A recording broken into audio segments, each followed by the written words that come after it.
So today, there was something in the camera. Today is the big day, as in the start of the move out of the studio. Today's Tuesday, and I'm packing a bunch of things. And then tomorrow, a friend's gonna come and help me because he has a van. So we're gonna load up his van, and hopefully, between his van and my tiny little car, everything will fit in. And we're gonna take it to my storage unit, and then I'll have Thursday, Friday, and the weekend to paint because I have to paint the walls back. But I have a workshop on Saturday, so Saturday there won't be any painting, and my dad will help me with some of the painting at some point. But yeah, and then next Wednesday I'm flying off to Australia, and by the time that this comes out, I'll probably be in Bali, working on editing this video. And I will be sharing with you what happened with the studio. It's actually like, now looking back, it's not that it wasn't that big of a deal, but there were a couple of weeks where I was like kind of nervous, thinking that it could have gone a little bit bad with me breaking the lease. But with all due course, or let's go pack the studio up. So this was the first day that I've started packing everything, and on this day I actually packed most of things. And then the second day, which I didn't record anything, I loaded most of the things in the studio into my friend's van. And once I got in the groove of like organizing everything, it was actually much easier than I thought it was going to be, but it was definitely very overwhelming at the start. So I'm in the studio today. Today's day 3 of the move. I was here yesterday actually, but we've just, as you can see, it's pretty empty. I was here yesterday with a friend, and we just carried a bunch of stuff into his van, moved it to a storage unit, so I didn't film anything. But it was actually a big day yesterday, and today I am going to paint it. Where there's pink, it will be no longer pink. And then tomorrow, hopefully finish painting, and then that's it. Saying goodbye to the studio. Mixed feelings, but it is what it is. Honestly, it felt so weird painting back the pink because it feels like it wasn't that long ago that I was painting it pink. I was really only in the studio for 6 months, and I definitely thought I was going to stay longer, but it really didn't work out. And I will tell you the full story very soon. So I've just got to my storage unit. Today is Saturday. I didn't film the last like painting of the studio and kind of move because it was quite full on. My dad came to help me, but we kind of had to pack everything in 2 days to make sure that everything got done, because next week I'm flying to Australia, which is gonna be really exciting. By the time that you'll be watching this video, I will probably be in Bali, I think. But yeah, I got a storage unit now where all my crafty stuff is, and today's Saturday and we have a workshop. I had to move this workshop from the studio to the venue I used to use, which is a cafe, because of the studio move. But we didn't want to cancel the workshop because it's going to be a really fun pottery ceramic workshop with a local artist, like a queer local artist that does really awesome work, and it's gonna be her first workshop, which I'm so excited. Very excited to be like helping local creatives, which is something that I've never really done that much. I helped like one person locally before starting my online stuff, but I always focused more on people from other countries through, the academy, my online program. But helping someone like in person is just really satisfying as well. So I'm really enjoying that. And I came to my storage unit to pick up some things that we need for the workshop, because like I have a lot of sculpting tools, and this is the first workshop. So if I have the materials and I can lend it to her, why not? And I'm gonna try to make some videos from the workshop to show you. I'm really committed now that like I feel like this studio is behind me, and I will tell you all the story. I will do another one of these clips and put it all together in this one video, so it'll be like further along. But now that I feel like the studio worry is behind me, my creativity is coming out, and I really want to take making these vlogs and showcasing more of my journey a bit more, because I feel like I haven't done that well, like showing the behind the scenes while they're happening. I usually do that in hindsight, And some things you can only share in hindsight. I couldn't share what was going on in the studio while it was happening. Now that, it's coming to a close, I can share it. But I can do my best to like actually vlog and create more content of me doing this stuff. So that is what I'm gonna work towards. But I'm not very good at editing, even filming. Like I always forget to film, but I'm really gonna work on being more disciplined in doing that and getting better at that, because I think that is the thing that I wish I had when I got started, that I think would be helpful for me. So I want to create that. And I'm very excited about Australia. I'm gonna do, I think it's like 6 workshops across 4 days in Sydney. I'm so excited for it. I'm gonna film as much as I can. I'm gonna absorb as much knowledge and information as I can. I'll do a lot of free content, but then the majority of like my insights and analysis in more like in-depth content will go in the academy for my members. Now that I'm not doing as many workshops, I really want to focus on serving the members of the academy. Like that is my job. And I'm so excited to bring workshops from other people. I sort of have my own framework of developing workshops, turning any craft into a workshop, and I feel like I've nailed it and I can do it. But there is so much knowledge from other people that I am kind of keen just to learn and to see how other people do things and how I can add that to my own work. It's gonna be epic. I hope you hit the subscribe and you come along for the ride. And yeah, I'm excited. I'm gonna show you my storage unit. It's quite small, but it's gonna fit all of my crafts, and it should also fit some of my house stuff, because at some point I'm gonna move houses as well. And yeah, I can feel my spark coming back now that the studio is not a worry anymore. I can feel my spark coming back, and I'm excited for what's coming. So let me show you my storage unit. So this is my storage unit, the 167. This is it. This is it. I'm gonna open it. Dark in here because there's no light. This door can open, but I'm not gonna do that. My chairs, all of this craft stuff. And here are my shelves, which I'll have to organize. I have these shelves and I have other shelves at home that I'm gonna bring here. And I'm gonna organize all of this stuff into shelving so that, I have more space, because then my house stuff will go more on this side. But yeah, this is it. This is like this, everything that was in the studio is now here. Almost everything. It's pretty crazy. So much stuff. But all right, let's go. Sculpting tools, I think, are over there. I can see them. This is what I need to take for the workshop.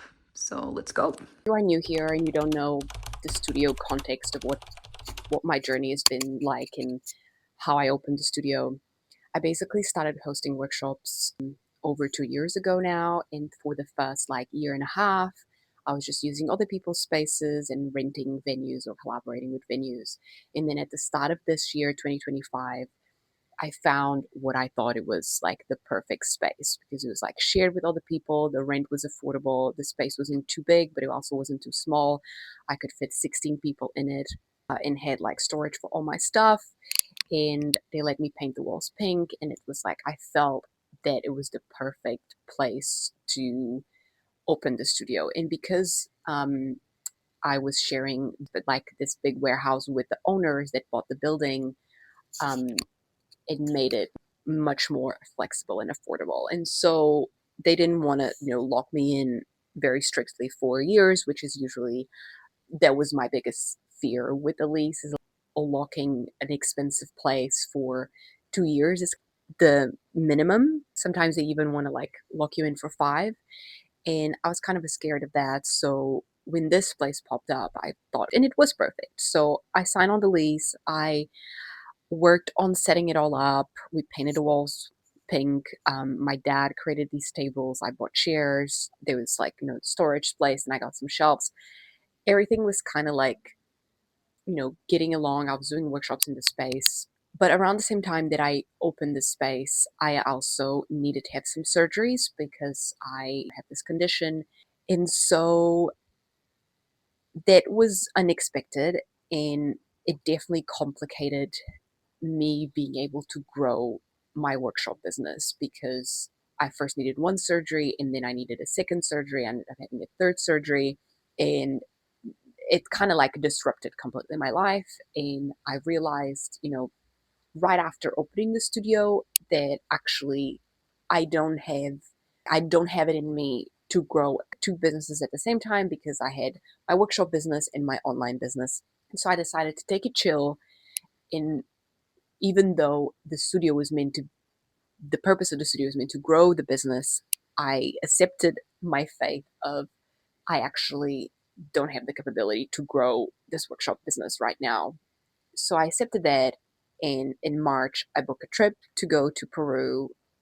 And I figured out I'll go to Peru and then I'll come back and figure out what I'm doing with the studio.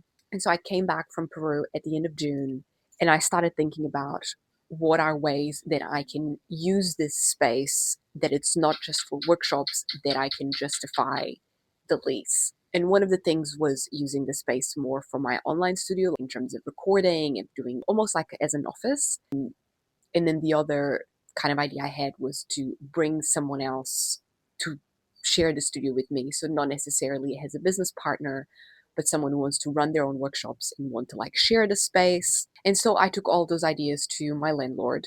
Um, and he was not very keen on having someone use the space, because in his mind would mean like more costs for him, which I don't necessarily agree, but it's his space. And the second sort of idea of using the space more, because at that time I was using it mostly in the evenings for workshops and not so much during the day.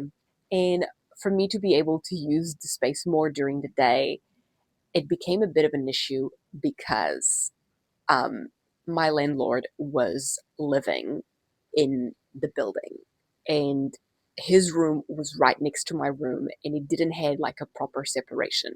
And I know when I say it out loud, it sounds kind of insane, but the context is when I met this person, it was clear to me that he was living there, and he had told me he was there temporarily. And naively, is that even a word? Like I kind of, I didn't ask any more questions. Now looking back, I should have, but also like, I didn't want a reason not to open the studio. So I think maybe even unconsciously, I didn't ask all the questions that I should have, because I wanted to open the studio. But when he told me he was there temporarily, actually didn't have a date to move out. And at first that was fine, because I was doing most of my workshops in the evening. Sometimes he was even working because he has his tattoo studio there. Um, and I thought at some point he's going to move out, and then the place is going to be fully commercial and I can come in at any time of day. But by the time I came from Peru, it had been like 6 months of me being there, and he was still living there. And I tried to like ask if he has a day to move out, or me potentially hiring or leasing the room he was staying, to make it like a bigger space, to move it into a fully commercial building. But there would have been like no more money that I'd have to pay, so I couldn't really afford it. And so it became a bit of an issue, like accessing my access to the space during normal working times, because sometimes I would go like to do some work at the studio at 11 a.m. and he would be there, like playing video games. And so I couldn't do any recording because there was no actually proper separation in the space. We tried to work it through to like separate the space and all of that, but it got to a point where I was doing very little workshops, and I was not able to work on my online business there. And it just started like, it made no sense anymore. Because then I like decided to go travel and go to other people's workshops, and I just felt like the studio was holding me back. And so I broke the lease. I told my landlord that I was leaving. My lease was until December. I told my landlord that I was leaving at the start of August. And at first there was a bit of a pushback, um, or not necessarily pushback, but um, you know, it kind of surprised him, because he thought I'd stay until December. So there was like a little bit of a conflict there of figuring out how I was leaving, and financially wise, what was the right thing to do. And we ended up parting ways on good terms, because in legally speaking, my contract was not binding me to stay until the end of the year and pay until the end of the year. I looked it up, and like I got a friend who's a lawyer who looked it up, and that was kind of one of the reasons why I felt like leaving was the right thing to do because I wouldn't be having to pay until the end of the year for something that I wasn't really using that much. So yeah, it was quite like the last couple weeks of figuring out things with the landlord in leaving. They were quite stressful considering like everything that's happened in my personal life as well. But now I feel like this is a new chapter. So that was a lot. There was definitely felt like a very stressful 2 3 weeks, even like packing things up from the studio. And I feel like the dust is finally settling. I really wanted to have that break. Initially, when I booked this trip to Bali, I thought it was going to be more like a working holiday. I hadn't decided to leave the studio when I booked it, so I thought, I'd be here and workshops were still going to be running at the space, and I'll be here chilling, but also doing some work. And then when I decided to close down the studio and the whole process was so stressful, I was like, okay, I need my trip to Australia and Bali to like really be kind of a reset that I need to move on to do, at least for now, mostly online stuff. So it feels like very exciting, but also a little bit nerve wracking because I've been doing workshops for a long time, and I feel like doing workshops myself is kind of what allowed for me to create the Crafts Workshop Academy and make it so good. So part of me feels like, I guess it's a little bit like imposter syndrome of in terms of, will I still be able to help people if I'm not like in the trenches with them? But I'm working through it. In I'm probably still going to be doing workshops just very like casually, one or two a month in other venues, and not running a full-fledged business and growing it, because I just, until my health is back on track, which is still not, I just can't. My focus is my health and not work, essentially. And I really love my online work because it doesn't feel like work, and I love it so much. But at the end of the day, I have to prioritize my health. And so next year I'm going to be doing some traveling. I'm very excited about going to other people's workshops and continue supporting the members of the academy and just see where this journey takes me. At some point, I've been asked quite a lot if I'm going to be opening another studio in the immediate future, in the next 12 to 18 months. I don't think so. I think for now, I'm really going to focus on like my online stuff and going to other people's workshops, because I feel like I have so much to learn still. I feel like I've learned a lot and I've put those learnings into the academy, but now I feel like I need a different type of learning, not just by doing the business myself, but visiting other people's workshops. I find it like so fascinating in thinking about the different models and in creating these case studies and really analyze it. So like that is what I'm planning to do for the next wee while.